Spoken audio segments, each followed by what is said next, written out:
बिस्मिल्लाहिर्रहमानिर्रहीम। Dear students, आज का जो हमारा टॉपिक है वो है difference between nucleophile and electrophile.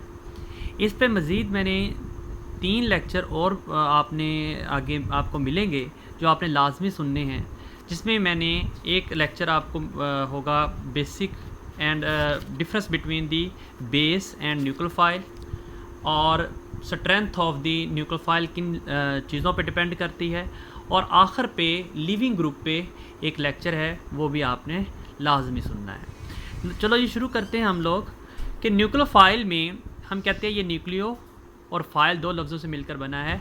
Nucleus यानी न्यूक्लियस और फाइल मतलब लविंग, यानी न्यूक्लियस लविंग है। तो ज़ाहिर बात है ये न्यूक्लियस पॉजिटिवली चार्ज होता है, तो इसको जो इस पर जो अटैक कर सकता है या इसके जो करीब जाएगा वो लाजमी नेगेटिवली चार्ज होगा, वो रिच इन इलेक्ट्रॉन होगा। और जैसा कि इसकी कुछ एग्जांपल भी मैंने यहाँ पे कोट की हुई हैं। ये रिच इन इलेक्ट्रॉन है, यानी इलेक्ट्रॉन डोनेट करेगा, इलेक्ट्रॉन डोनेट करने की सलाहियत रखता है क्योंकि न्यूक्लियस पॉजिटिवली चार्ज होता है। इसी तरह इलेक्ट्रोफाइल के बारे में हम कहते हैं कि ये इलेक्ट्रॉन लविंग है। तो इलेक्ट्रॉन लविंग है तो लाजमी तौर पे ये पॉजिटिवली चार्ज है, तो क्योंकि इलेक्ट्रॉन क्या होते हैं, नेगेटिवली चार्ज होते हैं। तो इलेक्ट्रॉन डेफिशिएंट भी इसको हम कह सकते हैं। इलेक्ट्रॉन डेफिशिएंट का मतलब ये है कि सेंट्रल एटम के पास इलेक्ट्रॉन की कमी हो सकती है।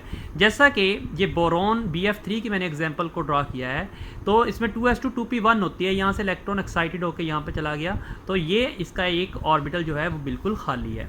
इसी तरह इसी बेस पे हम और भी एग्जाम्पलें दे सकते हैं। AlCl3 Bi3 FeCl3 SO3 incomplete octet होता है इनके पास भी, तो ये भी इलेक्ट्रोफाइल के तौर पे एक्ट करते हैं।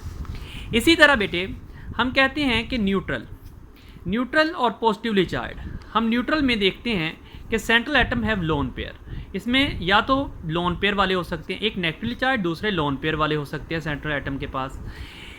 और इसमें हम कहते हैं ये पॉजिटिवली चार्ज होते हैं। पॉजिटिवली चार्ज तो जाहिर बात है ये इलेक्ट्रोफाइल ही होगा, या सेंट्रल एटम के पास इलेक्ट्रॉन की कमी होगी। या देखें कार्बन 4 बॉन्ड बनाता है तो यहाँ 3 बन रहे हैं। इस तरह NO2 को ड्रा करके देखते हैं, यहाँ पे 3 नाइट्रोजन बॉन्ड बनाता है तो 2 बन रहे हैं। तो जाहिर बात है यहाँ पे इलेक्ट्रॉन की कमी भी है और पॉजिटिवली चार्ज भी शो कर रहा है, तो हम इसको क्या कहते हैं, इलेक्ट्रोफाइल कहते हैं। और क्या एग्जाम्पलें हो सकती हैं जी, हम कहते हैं न्यूक्लियोफाइल के लिए कि ये पाई इलेक्ट्रॉन इनके पास होता है। और पाई इलेक्ट्रॉन आप जानते हैं, यहाँ मैंने 2 एग्जाम्पलें ली हैं, अल्कीन और अल्काइन। अल्कीन का पाई इलेक्ट्रॉन ज़्यादा एक्सपोज होता है, वो इजीली दे सकता है इलेक्ट्रॉन, तो ये गुड न्यूक्लियोफाइल है इसकी निस्बत। हम इसको लेवस एसिड भी कहते हैं न्यूक्लियोफाइल को, और इसको लेवस बेस के नाम से भी कहते हैं क्योंकि ये इलेक्ट्रॉन डोनेट करता है और ये इलेक्ट्रोफाइल इलेक्ट्रॉन एक्सेप्ट करता है।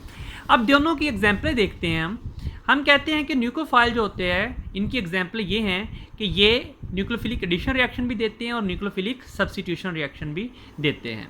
तो ये एग्जाम्पलें हैं जी अल्डिहाइड कीटोन वगैरह की। इसमें असल में कार्बोनाइल कंपाउंड जो है उसकी वजह से इलेक्ट्रोफिलिक एडिशन रिएक्शन होते हैं। चैप्टर नंबर 12 में आप ये देखेंगे इन न्यूक्लियोफिलिक एडिशन रिएक्शन को। न्यूक्लियोफिलिक सब्स्टिट्यूशन रिएक्शन में SN1 SN2 चैप्टर 10 में भी आप देख चुके हैं, न्यूक्लियोफिलिक सब्स्टिट्यूशन रिएक्शन भी देते हैं।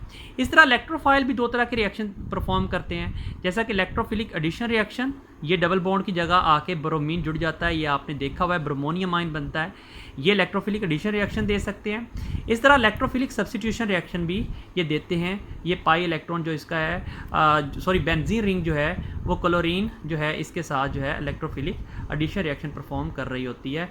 इस किस्म के आप बेंजीन के चैप्टर में रिएक्शन देखते हैं, इलेक्ट्रोफिलिक सब्स्टिट्यूशन रिएक्शन।